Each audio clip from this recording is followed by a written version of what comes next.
Hello, I'm Ronnie Eldridge. Welcome to Eldridge and Company. A little over a year ago, Lilliam Barrios Paoli left her job as Deputy Mayor for Health and Human Services, thus ending many years of distinguished government service. But that didn't end her contributions to the public good.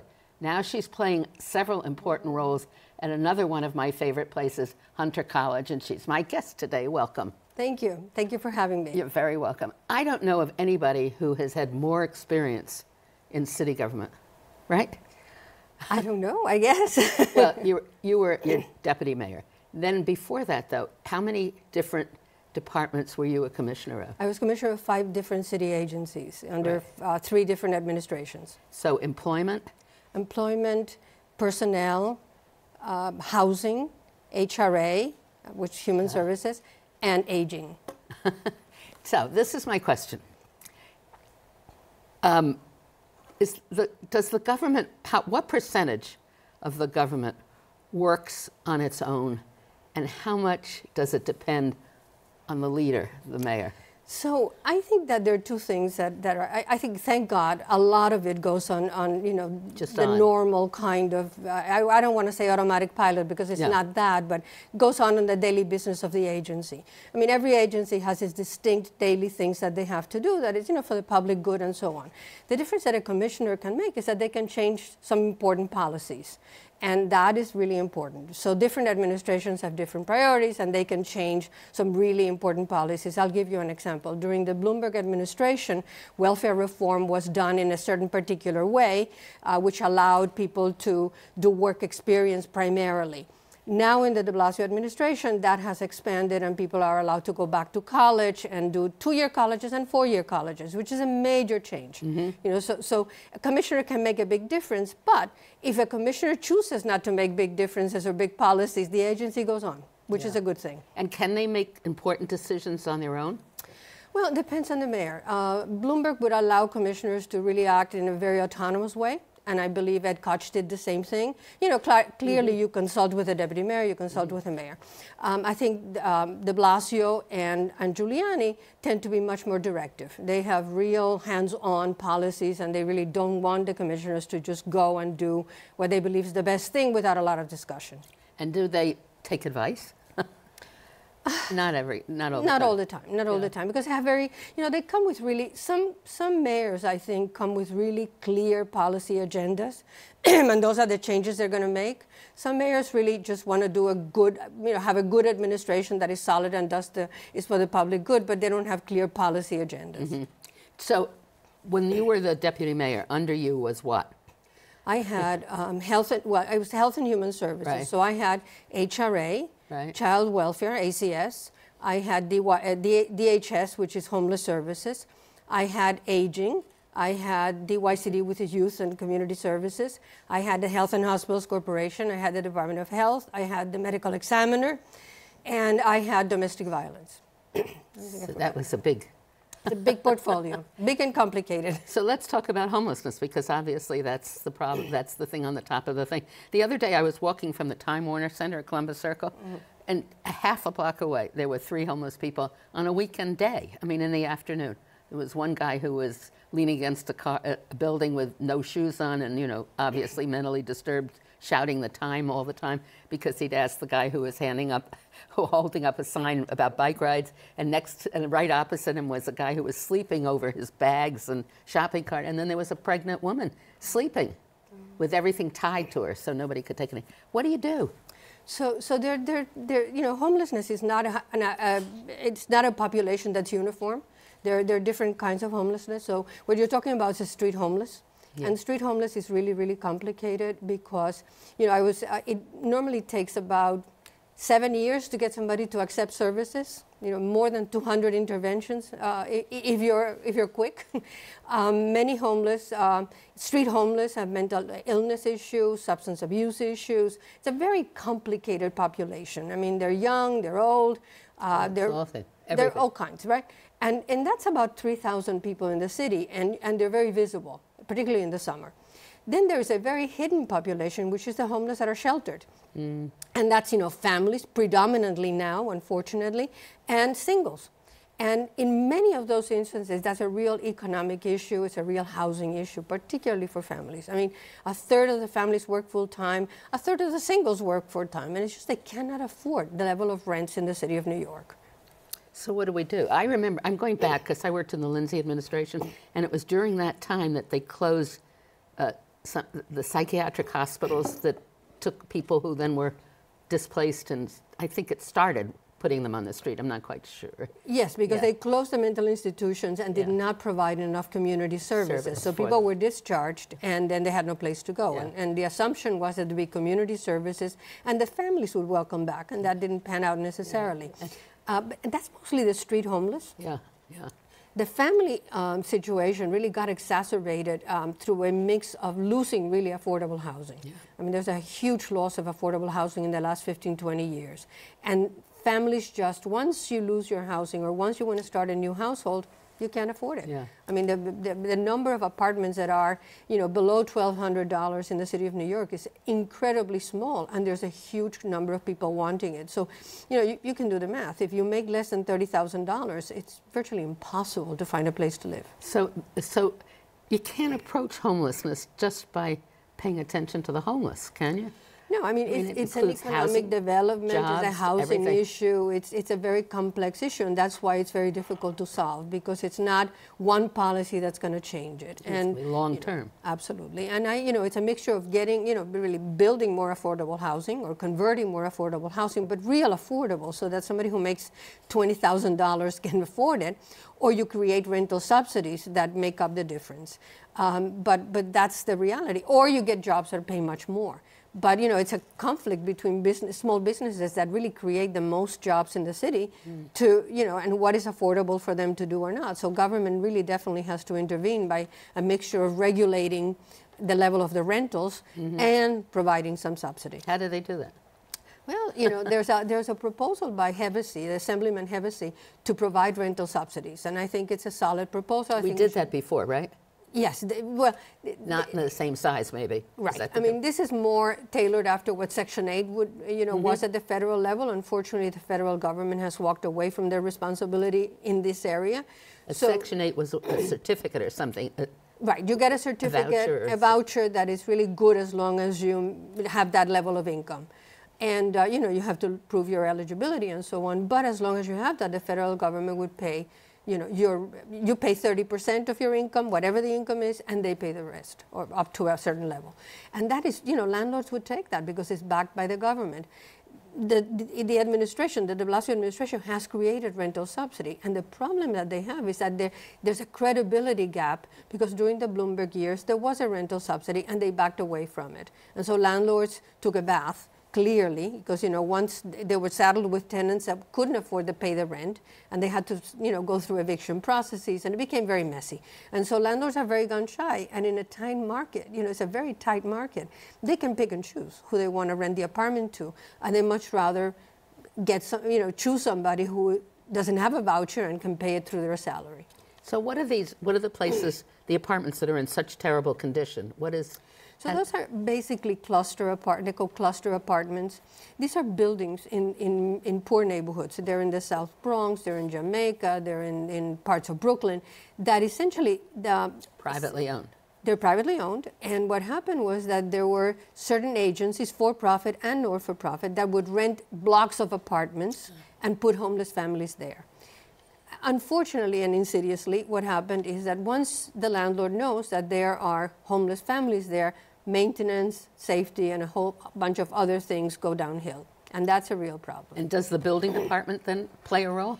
They inspect, and HPD inspects, and they give them tons of sanctions. But, they have to correct it, and they don't. And, and it's a very slow process system, I mean, unfortunately. Yeah. But they get sanctioned left, right, and center. And they have violations left, right, and center. Yeah, I mean, they're enforcing it. I mean, they're trying. Is there a point where the city can take over the building?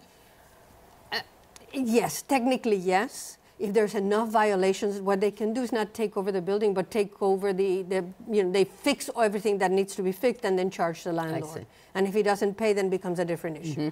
But they can do that. problem is that there's a lot of those things, and sometimes there's the whole building is occupied by homeless. Sometimes it's just a few handful of apartments. So it's a messy situation, and it's not a good one. It's not a good So are we ever going to, well, with de Blasio's housing plan, is he really building the housing that? Yes, it's building affordable housing. But some it's of it high is affordable, isn't it? It's affordable defined making 38,000 and more. And part of it is the financing of it. It's very, very expensive to build deeply affordable apartments. You know, to have a deal with a you know, in any kind of an organization, whether for-profit or not-for-profit, to build deeply affordable housing is very expensive. And so, you know, they're doing it, and they're doing some number of them, but you need the participation of the private sector, and I think that that's what they're trying to do through giving them tax breaks and, you know, the 421A that's just been authorized, and the hope is that that will build more housing. I don't think they're going to build themselves out of the problem, honestly, no matter how much they build, because it's a big, big pull. I think that rental subsidies may be more effective by enticing the private sector to take this more secured vouchers, if you will. But they still don't want to rent, basically. I mean, unless they're, you know, the other part of it, it's so complicated that I often wonder, I don't know if the city's really governable. I guess it is if the regular government continues to work.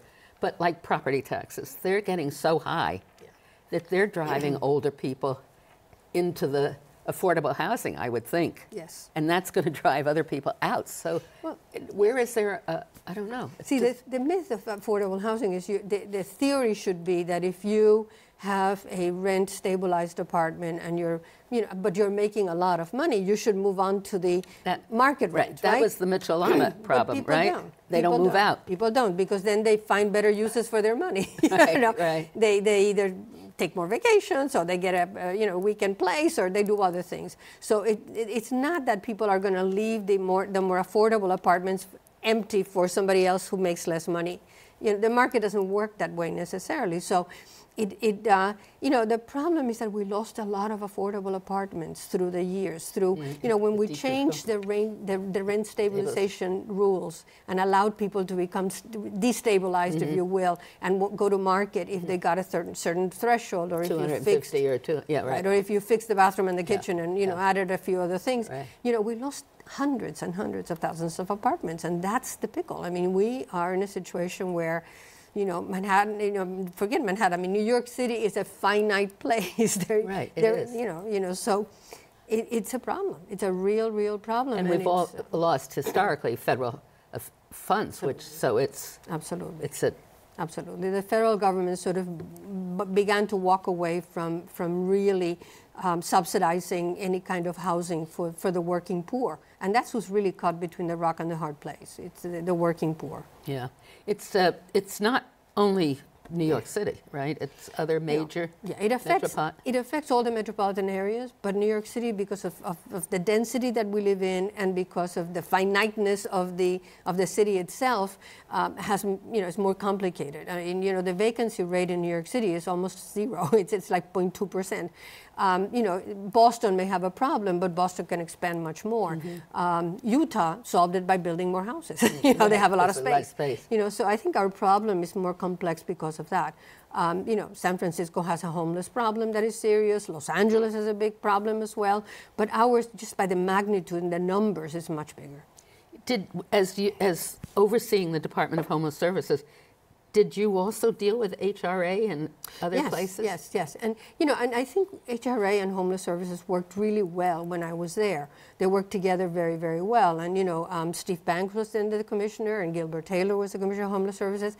But, all of the rental subsidies and all of the remedies that essentially came to be in the first 2 years of the administration was because of the work that HRA and DHS were doing together. And look, Steve Banks has a huge commitment to solving the homeless question. I mean, if anyone does, he does. So he worked really hard at trying to create new instruments to solve the problem. Just to explain, he used to be at Legal Services. Absolutely. And was the person who really forced legislation to protect. Absolutely, and he sued every commissioner of HRA, including me. But his commitment is unquestionable. Yeah. The problem is that the problem is very, very complicated. And entails a lot of long-term planning. Absolutely. Which everybody is always resistant to in and you know what, elected office, I think. Not one mayor created the problem. It's very unlikely that one mayor will solve it. It's gone on since I worked for Lindsay when the West Side Urban Renewal Area cleared out all the SROs. Yes, and I think, there were good intention policies. Yeah, but they're terrible. Yeah, we did away with SROs. But now, single people don't have a place to live anymore because they can't afford an apartment and there's no, decent, clean, nice place for them. You look at the old movies that show, people living in a rooming house. That was wonderful. They had dinner, breakfast, it was home. And it was socializing. Yeah. The isolation is a terrible thing for, as you age. And that was something that the rooming house or the SROs, helped with. I mean, when I first came to New York, I worked in the complaints department of Saks Fifth Avenue. How's that? And there was a desk of women that took the complaints, and they were all older, and many of them had worked in Broadway and the chorus line. And they lived in SROs in the Times Square area. Right. And it was fine. I mean, they were happy and they were good people, and they had a community, which doesn't exist anymore. Right. And then as you look at all the stores that are empty, I mean, it's all very scary, especially if you say that small business owners are the major employer, because what are we going to do? Well, we live in a very changing economy and we haven't adapted to it. I mean, the reality is that life has completely, the internet has completely changed our lives. I mean, the way we shop, the way we bank, the way It's going to kill us, I think. I've come to that conclusion. Well, I think it's just a big, big change. Yeah. I mean, the way that the younger people socialize is entirely different from the way, that I did and you did. So it's a very big change, and I don't think that the human beings have caught up with the technology that changed our lives. Yeah, and the economy is going to be totally different. Yeah. So now your new life is as a special advisor to the president of Hunter College. Yes. And what are you doing? So I'm doing a series of projects for her. I'm also teaching. Last semester I taught in urban planning and urban policy, and I taught a course in urban policy. And this semester I am at Roosevelt House in a program called the Grove Fellows. And essentially you have a cohort of about 20, some really, really smart young people, undergraduates at Hunter, and you mentor 5 of them. And you try to get experiences for them that they otherwise wouldn't be exposed to. Christine Quinn, the speaker, is part of the Grove Fellows as well. I mean, there's some very interesting scholars.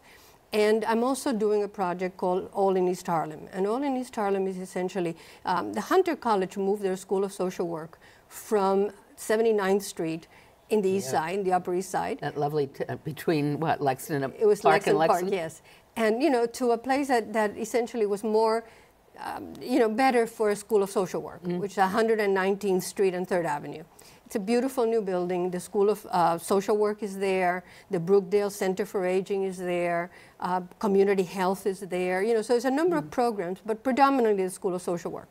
And so the President Jennifer Rabb, who's very visionary, wanted to have a real presence in East Harlem. And her theory was, if Hunter is in East Harlem as a neighbor, it has to help change the bad indicators that are present in East Harlem and change for the better the life of the people there.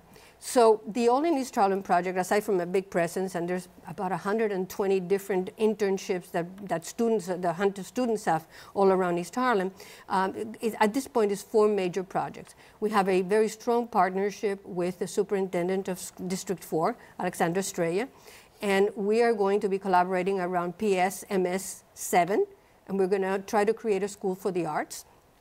It's going to be really wonderful, and more to come. We're also doing a project. It's an existing school? It's an existing school, it's a public school, and will remain as a public zone school. Nothing will change. Nothing, right. But it'll be enriched, and it'll be, we want to really bring all of the good things that Hunter has to bear in that school, to that school, so that we can prove that, regular kids coming from many problematic things can excel if they're exposed to the right things. And I think that that's the theory behind that. We're also doing a project with the Manhattan District Attorney called the Navigators Project. More to come with that. The idea is to prevent recidivism from people coming out of prison and domestic violence and bad situations, having somebody to guide them through how to get into a constructive way of life. We're doing a project around the Esplanade, which is, the riverfront between 96th Street and 125th Street, which is not developed, providing much more access and experiences for people. We're working closely with all of the different political actors in East Harlem. And we're working closely with Cornell Medical Center in trying to bring better quality health care for chronic diseases in East Harlem. So it's a mix of a lot of partnerships, a lot of really working with existing actors in the field and people that are new to the neighborhood. They have some very nutritional groups, yes, markets, food. East Harlem is very rich in services. Is it changing, East Harlem? Yeah, it's right under your hand. Absolutely, it's becoming increasingly gentrified. No question about it. The one thing is that East Harlem is the capital of public housing in the country. I mean, it has the biggest concentration of public housing certainly in New York City, but in the country probably. So that'll never change. So no matter how gentrified it gets around you, that concentration of public housing is there, and there's a large number of shelters as well. So a lot of the kids in the school, in after-school programs, they're all coming from homeless shelters. So in the neighborhood. In the neighborhood. When we were talking about housing, we didn't talk about school and the siting of homeless shelters. I mean, is that ever going to be possible? I just want to come back to East Harlem in a minute, but for families, it's almost irrelevant because the kids go to the school and it's a family like every other family. The problem is for siting homeless shelters that house single men that may or may not have substance abuse, incarceration, all of that, and that's more problematic. But do communities accept family places? No, nobody does. No, we've maligned homeless families. We think of them as almost the other. Without the understanding that homeless families are families like your family minus one paycheck, by and large. Right. And it needs really to be spread out. I mean, it's not fair. It's just, it always goes into. We should offer property tax credit to neighborhoods that have them. They tend to concentrate. There were two reasons. One is that they're trying to place families in the neighborhoods that they came from, and usually they come from poor neighborhoods. That's one piece. The other piece is that you have to find the housing stock that is appropriate and affordable for the not-for-profits to buy and make shelters. So it's difficult to think that we're going to have any equity in terms of putting it in very wealthy neighborhoods because you can't afford the real estate. Right. So back to the school. Are you already operating in the school? So we'll start in September. We're now in the planning phase. We're working really closely with the new principal and the superintendent, and we're trying to sort of, think of the curriculum. We have the School of Education will be involved, the School of Social Work will be involved, the School of Nursing will be involved, and certainly the arts. Hunter has a great arts program, and I think Jennifer's vision is that all children should dance, all children should sing, and all children should play an instrument. And paint. And paint. So yes, so I think that is the idea of how do you do curriculum through the arts. And is Hunter paying the money? We will bring a lot of resources. We're blessed with a president that is a very good fundraiser, and she has a lot of people who believe in her and who believe in this idea. So yes. So will the Board of Education ever be able to adopt it? Well, we have I must say that the Chancellor, Farina, has been incredibly supportive. The superintendent has been incredibly supportive. And so we're very hopeful that we can create a model. Yeah. And, who knows? Once you create a model that works. And the community is excited? Yes, the parents are really excited. And we really have been meeting with parents and teachers. And yes, they are. I mean, for them, it's a gift. And for us, it's a gift to be able to work with them. Are you competing with any charter schools up there? There's a lot of charter schools in East Harlem, by the way. That's interesting. Do they offer enriched curriculum? They do. I mean, the difference is that we take every child that comes, in public schools. Charter schools tend to cream a little more. Yeah. So is that sufficient for your knowledge and energy and commitment, your work now? I shouldn't ask that. Of course it is. No, but it's a fair question. I think it's different. I think that the allure... I mean, social services is not new to you. No. We never talked about United Way, Safe Space, and all of those that you Yeah, I think it's, directed big when projects. you're in government, the wonderful thing about it is that you can really create change on a large scale. You can really change policies and create change in large scale. The beauty of what I'm doing now, what I did at Safe Space, is it's a much smaller thing, but you touch the clients, which is very nice, very good. It is. I mean, you see change and you can touch change, which in government is very difficult because there are like 20 layers between you and the client, right? It's true, and it's like being an elected official. From the national scene down to the local scene. Right. But you've got such a wealth of experience and talent. There has to be a way to really, I've always wanted you to run for mayor, so I mean, it's just incredible to me. Yeah, no, elected office is not my strength. I know, but we could just draft you and have it come, But for now, this is what you're doing and what you're enjoying. Yes. Yeah. Yes. It's an incredible kind of experiment. Yes. Yeah. Is the Roosevelt House it's much more than just having mentoring kids and programs and things, but it's part of Hunter. It is part of Hunter, and what it does essentially is sort of, in many ways, it plays to do a tribute to the Roosevelt family, to Eleanor and Franklin and Sarah Roosevelt. But and the old spirit. Yes, it offers a series of, continuing series of lectures that are incredibly interesting. And it's all open to the public. Yes, and it's really some really good, interesting stuff going on. They also have scholars that visit. They also have, they offer courses. There's a lot of activity in Roosevelt House, and it's a beautiful place. I mean, it's really a beautiful place. Aside from everything else, it's a beautiful place. It's a home that they lived in? It is interesting. She bought. Sarah Roosevelt gave to Franklin and Eleanor a townhouse when they got married. The added bonus was that it was linked to her house, and they were communicated. So Eleanor never had Franklin to herself. It had to be shared with Mama. Right. That was a well-known fact. Yes. All right. So thank you so much, Lilliam, and so much good luck to you in all these projects. And congratulations to the communities and people whose lives you're touching. Thank you so much. And thank you for the people whose lives you touched. Thank you. Thank you. Always a pleasure to be with you. Thank you.